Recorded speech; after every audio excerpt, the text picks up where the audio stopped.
His Excellency Rigathi Gachagua served as the second Deputy President of the Republic of Kenya. It is our submission that Article 151 of the Constitution is fully applicable, and I invite your Lordship and your leadership to have a look at that Article 151 when you retire. Briefly, my Lord, impeachment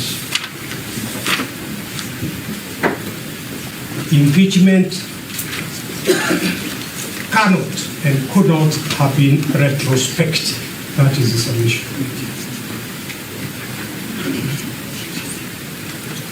Lords, your leadership, the petitioner, first petitioner, relies on the following documents.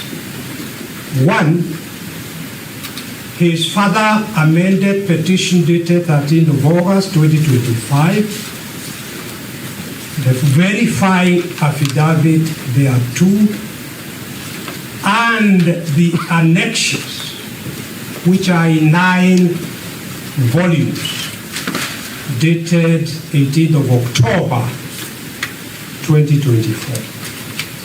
Number 2, his bundle of authorities and case digest, dated 7th of October 2025. And number 3, the first petitioner's written submissions, dated 7th October 2025, which submissions are the ones we are highlighting today before this noble court. My Lords, paragraph 1 to 19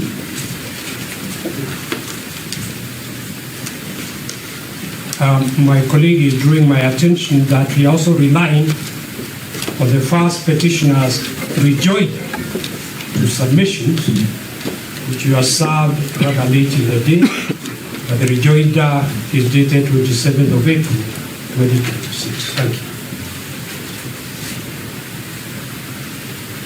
My Lords, your leadership, paragraph 1 to 19 of our written submissions sets out the critical background and gives context to the impeachment and the submissions we have made with regard to that impeachment.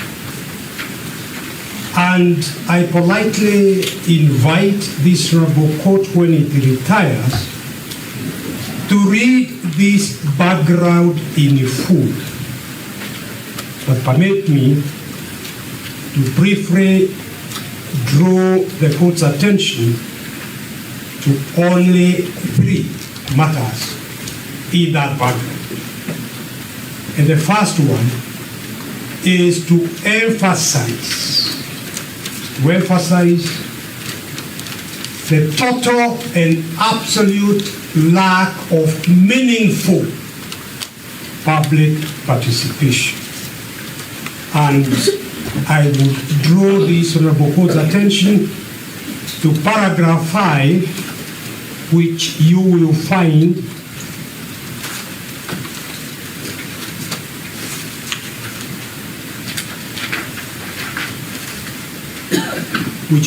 at page 7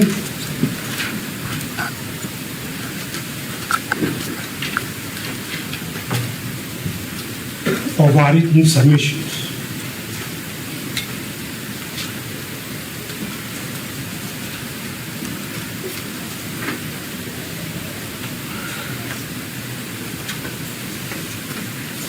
My Lord, page 7 of our written submission, paragraph 5, is what I'm briefly referring to. The National Assembly conducted a public participation exercise on the 4th and 5th October 2024. However, the exercise was not adequate or meaningful. The exercise did not provide the public, for example, with the deputy president's side of the story. The public was only presented with the allegations made by the National Assembly.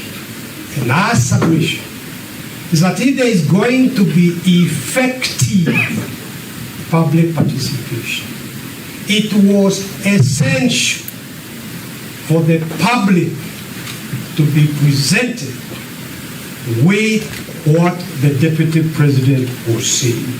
But that was never done. In Nairobi, for example, in the county of Nairobi, the National Assembly public participation for the county of Nairobi, capital city.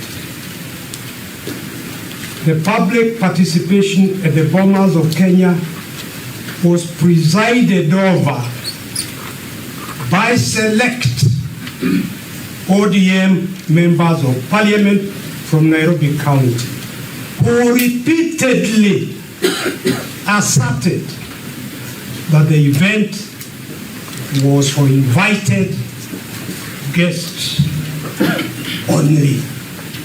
Lord, it is our submission that that is a mockery of effective public participation under the Constitution. And you'll find what I'm saying in the exhibit, my Lord, in exhibit marked RG 5 in volume 6, page 757 to 758. And also exhibit marked RG 7 in volume 6, page 764 to 765. My Lord, the second issue I would like to highlight is the rush from the word go, that the entire process was conducted by the National Assembly through to the Senate, breakneck speed, lightning speed. And the question that arises is why this speed? And our submission is that the only inference that can be drawn, and we drew, and we invite this Honorable Court to draw, is that there was a predetermined result that the National Assembly and the Senate were rushing to achieve. Technical perception that they were doing what the Constitution requires, when in fact nothing of the sort was happening. Lord, if you look at paragraph